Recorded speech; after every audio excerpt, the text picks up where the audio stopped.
WCBI News at 10 starts now.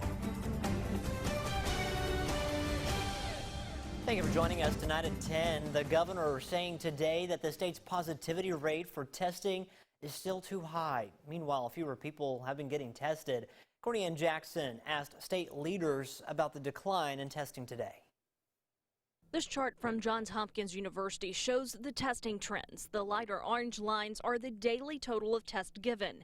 You can see a drop in recent weeks. Governor Tate Reeves says it's not necessarily a bad thing. Total testing numbers are driven as much by demand as anything else. And if individuals are not feeling sick, they're not going to their local doctor, they're not getting tested. State Health Officer Dr. Thomas Dobbs says testing is an important factor, but there's no amount of testing that's going to compensate for dangerous behaviors. It's absolutely impossible because you can expose yourself every single day. We can't test every Mississippian every single day. MEA clinics recently expanded testing to another location, including a rapid test option, and plan to add testing at more locations by the beginning of next month. But because of added availability, they're seeing increased demand.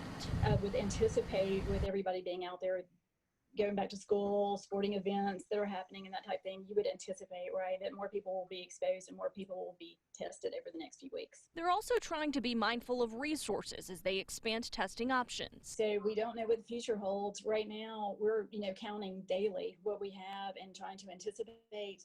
We are sanitizing N95s appropriately according to state health department guidelines and using those only appropriately as many times as they are to be used and then discarded. But we anticipate that there's going to be a shortage and limitations based on PPE also. Testing numbers statewide could see an uptick with initiatives to expand testing for teachers and another push for regular testing in long-term care facilities. Courtney Ann Jackson, WCBI News. The Department of Health plans to have a testing event in Choctaw the next 3 days where they'll have rapid testing, contact tracers, and other resources readily available. Dr. Dobbs says he hopes they'll be able to continue trying that approach in an effort to suppress hotspots.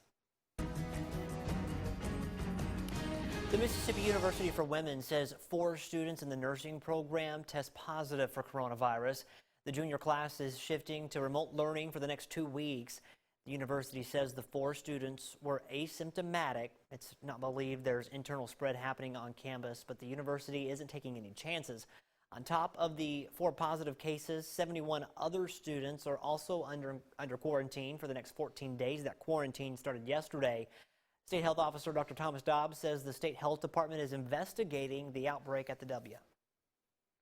We are investigating 2 outbreaks, one at Ole Miss and one at Mississippi University for Women. The one at the W has some trace back to the Cotton District in Starkville. Not a big surprise, right? We know when people socialize and get in groups concentrated, not wearing masks, they're absolutely going to spread coronavirus. The W has a COVID-19 case tracker on its website. Dr. Dobbs, he did praise universities for taking an aggressive approach in an effort to get a handle on the crisis. The number of new COVID-19 cases in Mississippi skyrockets today. State health officials report 1,348 new cases today and 36 deaths. Nearly 1,100 people are hospitalized with confirmed or suspected coronavirus symptoms. 284 patients are still in ICU, and 163 of those are on a ventilator. Here in our area, Lee County continues to see the most new cases with 64 today. Monroe has 25, Lafayette 21, Pontotoc has 13, and Webster has 17. For all you do, this pie's for you. Free pizza today for workers at Baptist Memorial Hospital here in Columbus. The men of Omega Sci-Fi ordered takeout 100 pizzas. They were delivered to the fraternity at the emergency room entrance. The members then handed out pizzas to the nurses, doctors, and hospital employees as a thank you for all the hard work they're doing. Arguably one of the best evenings of the entire summer this evening. Gorgeous sunsets to be had, cool temperatures right now. Hopefully you are enjoying it. A little burst of orange there after the sunset in Starkville this evening. Look at these numbers. Jacket weather, 66 in Oxford, 74 in Columbus, 72 in West Point. Enjoy it with a little bit of a northerly breeze.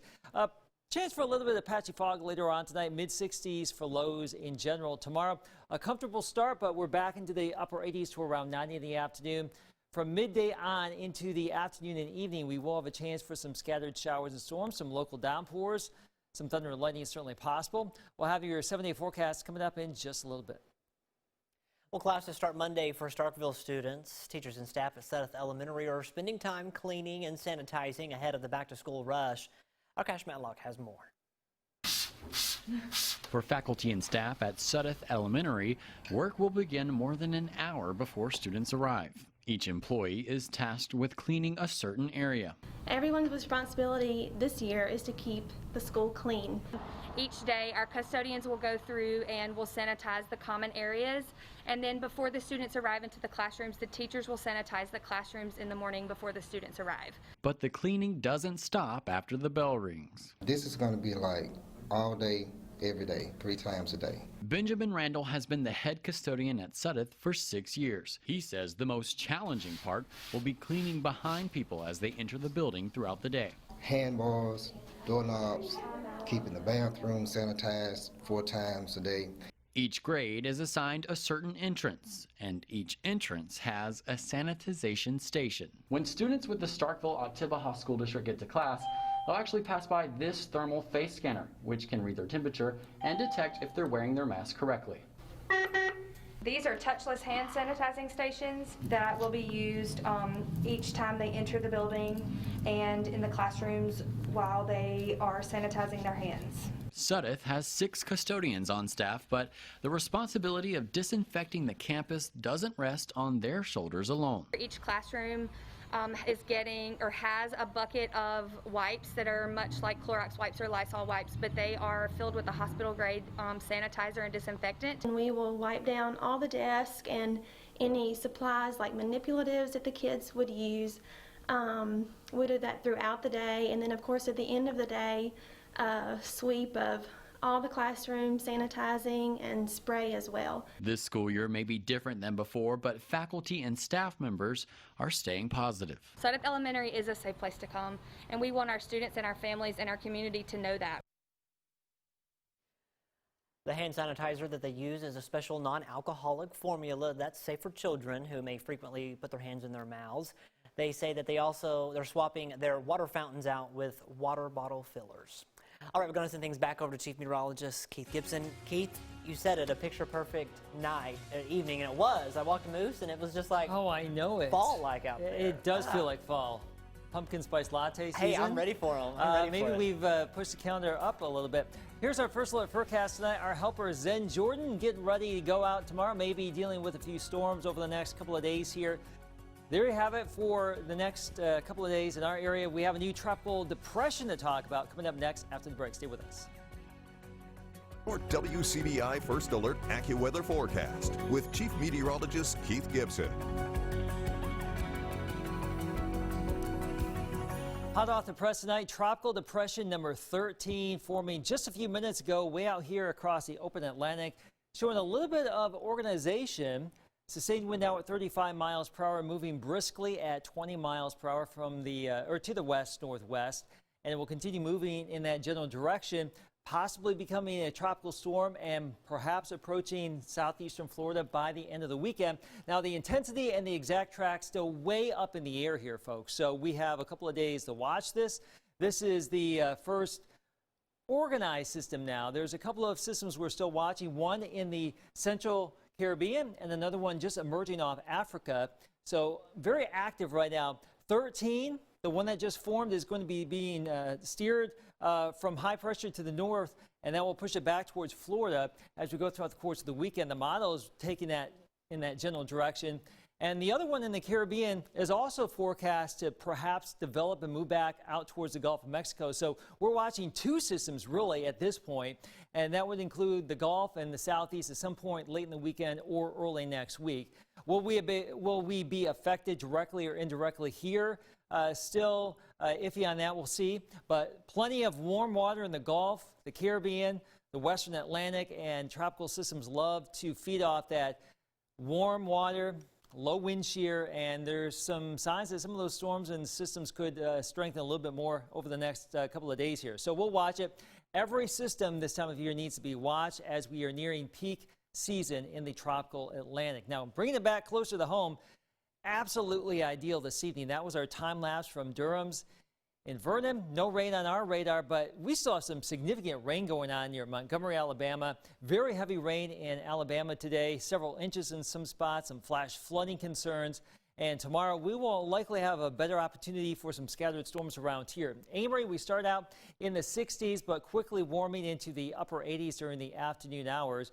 Warm day for us, a little bit more humid, and that will fuel some of these showers and storms. So mid to upper 80s, a pretty good bet. A shot at 90 degrees as well. Now, we want to see some rain. Some of you could get soaked. Some of you may miss out, but this is our driest time of year, and we'll take every drop that we can squeeze out. Already by midday tomorrow, there could be a few showers, but during the afternoon and evening, we'll likely see a better opportunity for some rain. A lot of that goes away after 9 or 10 o'clock tomorrow night, and we will likely repeat this as we get into our Friday. A quiet morning, scattered showers and storms in the afternoon and evening hours. Here's your AccuWeather 7-day forecast. Upper 80s through Saturday, a little bit warmer early next week. And keep in mind, we'll be watching the tropics as we get into next week as well.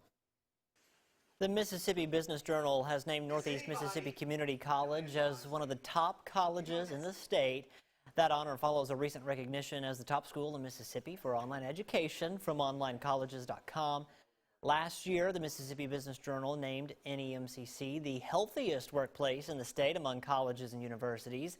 NEMCC President Dr. Ricky Ford says credit must go to the employees. You've got to give the recognition and ask the question, what causes this? And we look at our employees, and our great group of employees that we have are responsible for this recognition because they provide such a high quality of instruction to our students. They provide the mentorship and the guidance and the leadership to all of our students that come into Northeast. Adding the accolades to the school, Campus Labs recently named NEMCC as one of 2 educational institutions in the country as Campus Labs Trailblazer Award honoree. Good stuff. All right, well, when we come back, we visit with Dr. Rosenblatt in our Health Talk with Baptist. Stay with us. Welcome back, everyone. There are a few vaccines that adults actually need to make sure that they get to help fight against some illnesses and diseases. Here's Dr. Rosenblatt with tonight's Health Talk with Baptist. Hi, I'm Dr. William Rosenblatt, part of the internal medicine team here at Baptist Memorial Hospital at Golden Triangle. And tonight I'd like to talk about some of the specific vaccinations adults should receive to protect against common and serious diseases. Tdap is one of several vaccines that offers adults a reasonably inexpensive and valuable protection against tetanus, diphtheria, and pertussis, which is also known as the whooping cough. Our immunity after vaccination for many diseases is waning. Studies show low levels of protective antibodies to whooping cough in adults, and only 30% of 70-year-old grandparents have immunity. Well, guess who's sitting with the infants and children in many families when both parents are working? Their grandparents are. All adults who are aged 65 years or older, who are healthcare workers, or who have close contact with infants less than a year old should receive the Tdap vaccine as soon as possible. Shingles is a painful rash that usually develops on one side of the body, often the face or torso. The rash consists of blisters that typically scab over in 7 to 10 days and clears up within 2 to 4 weeks. Some people describe the pain as an intense burning sensation. For some people, the pain can last for months or even for years after the rash goes away. Your risk of getting shingles increases as you get older. Shingles vaccination is the only way to protect against shingles. The CDC recommends that healthy adults 50 years and older get 2 doses of the shingles vaccine, separated by 2 to 6 months, to prevent shingles and the complications from the disease. Join us next time for Health Talk with Baptist, when we'll discuss the link between vaccinations and chronic health conditions. Mail your topic suggestions to healthtalk@wcbi.com. Health Talk has been brought to you by Baptist Memorial Hospital, Golden Triangle. Only 2 stops to go on the high school football tour. We see the preview with Starkville next in sports. Your WCBI Sports with Courtney Robb. Sad news out of Tupelo this morning. TCPS head football coach Sean Holliday announcing on Twitter that assistant football and track coach Rob Barnes has died due to COVID-19. Barnes was well known in the Tupelo area for training young athletes for over 20 years, specifically working on speed. Barnes had been battling COVID-19 for 2 weeks before succumbing to the virus. He was only 65 years old. Sean Holliday talked about Coach Barnes' legacy. Take a listen. Coach Rob was always giving. He was always caring for other people. And that's what I told the guys today, you know. Of course, we want to try to win playoff games and stuff like that, but we want to do it like Coach Rob would do it. And Coach Rob did things the right way. So this year, we're playing for him. That's who we're playing for this year. We're playing for Coach Rob, and we're going to do things the way he would do them, and that's the right way.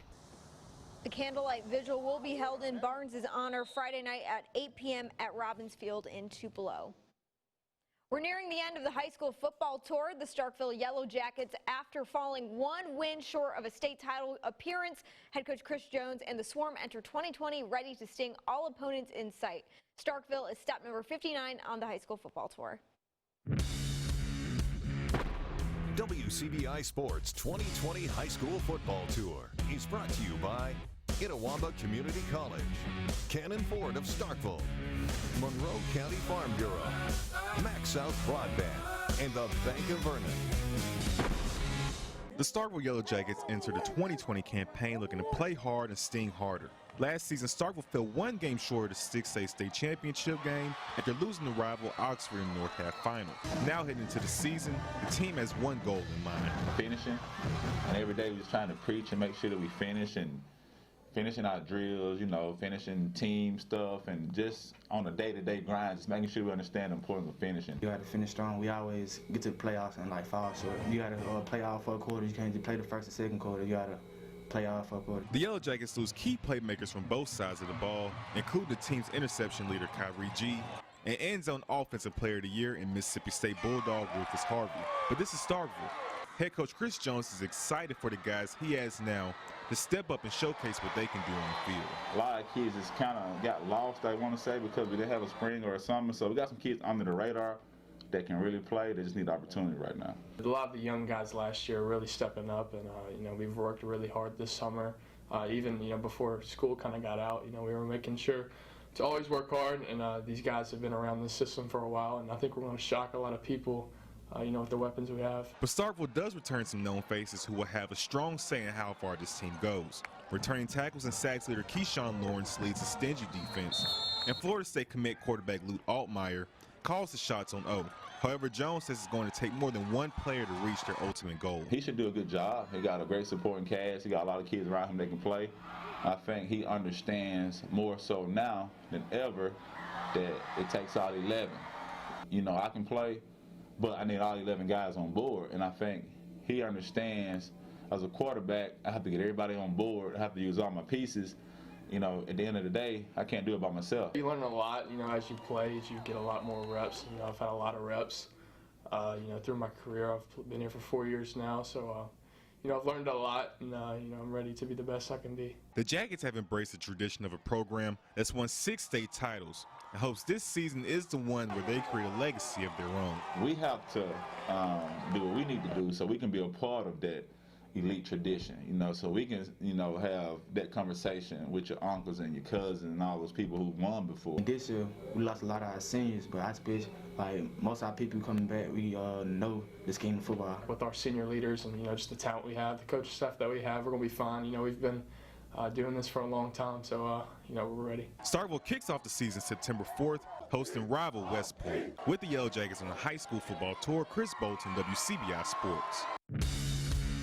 WCBI Sports 2020 High School Football Tour with Starkville High School is brought to you by CB&S Bank of Starkville and Oktibbeha County Co-op.